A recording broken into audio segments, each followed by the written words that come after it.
with a girl. We're going to call her name Rebecca. And she was an ex-Satanist. She's now a Christian.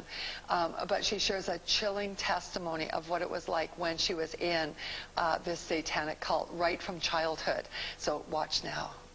I was the fifth bred of Satan, and my power that I ran with was, my element was fire, and you couldn't get any higher than what I was. I could move things without touching them, and I could make people stand away from me and command the demons to go get people and make them get pushed away. I could protect myself in that sort of way, and I really liked the power. You were taught concerning the things of the dark side of the supernatural at a very young age. Could you share some of that with us? I was really involved with the Satanic Church every day. The high priest would come and get me, and they would take me to the church, and they would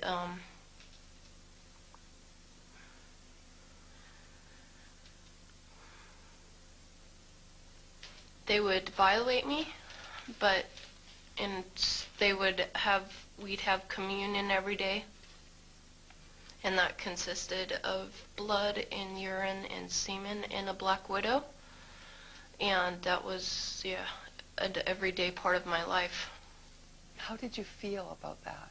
I felt really scared, but at the same time I liked the power that I had, that they taught, and I had inside of me, because everybody has gifts inside of them, and you can be influenced by the Holy Spirit or the familiar spirit, and I was totally influenced by the familiar spirit. I had Satanists around me, constantly following me. You saw many very ugly things, like animals get sacrificed, even humans, and other really terrible things. Did it ever occur to you that this was evil? No, because I was so brainwashed at the time, because when I was 4 years old, I was raped and molested by a high priest, and I knew nothing else of all that stuff, and I was just brainwashed with the Satanism and knowing that Satan was God and God was not real. Satan was God for me. And I thought, I was so numb to it, really. How did you view Christians back then? I hated them because they had no power. Like, I heard so many times that, God was real and Jesus was so true. But I didn't see the power working throughout the church. In fact, I saw Satanists working also in the church, and Satanists tithe more than Christians do. One time I was sitting in a Benny Hinn conference, and I was being taught. I had two witches on either side of me teaching me how to put curses on Benny Hinn, and I saw a big light around him, and I didn't understand what I was seeing. I was seeing half men from the shoulders up, which were a representation of his angels at the time, because I think, that God was protecting me at the time, or to see all that stuff would freak me out. And he looked up I was in the right-hand stage of the corner of the stage in the upper part, and he said, "You three witches, you two on the either side of me, you're going straight to hell. Turn to Jesus, or you're going to burn in hell, and I know what you're doing." And then he pointed to me, and he said, "You're going to get saved soon." And everybody started praying, and I felt like tingling all over my body, and I freaked out and screamed, and they had to escort me out of the stadium. It was weird. It was like I didn't understand why we were doing what we were doing, because he had a pure light around him, and like I said before, I saw colors, and he had a white light, like a bubble encased around him, and I didn't understand why we were putting curses on him, and they were like, it was so brainwashed, really. What is the primary goal or purpose of Satanism? Yeah, their purpose is to rule the world.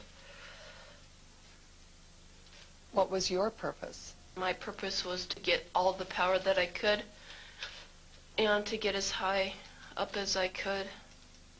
You have explained to us that there was human sacrifice that went on inside of the Satanic Church and inside of Satanic ritual. Can you tell us how this was done? How do they murder people? All the children's posters that you see that are missing, they're pretty much dead. They have underground caverns in the mountains, and they keep the children and the kids and the women and men there. And then at a certain time in mid-September, October, they take them out, and they're so... Remember when I told you I could make people get away from me? Like, they'd make the people so numb with curses and stuff, and they'd also drug them up, and they'd take a sacrificial knife and they'd start from the chest and move all the way down to your abdomen. And then that's how they sacrificed, and they'd collect the blood and they'd drink it.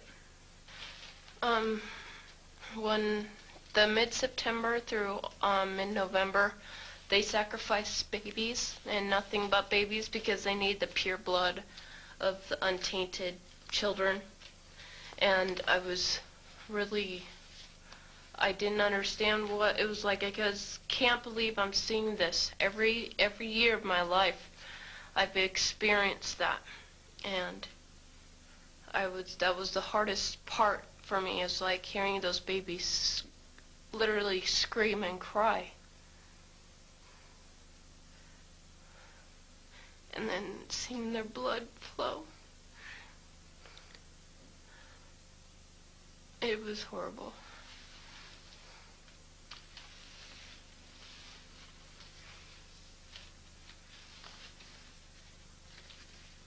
Rebecca, where did they get the babies? Yeah, they have mothers that are expecting, that they hold in the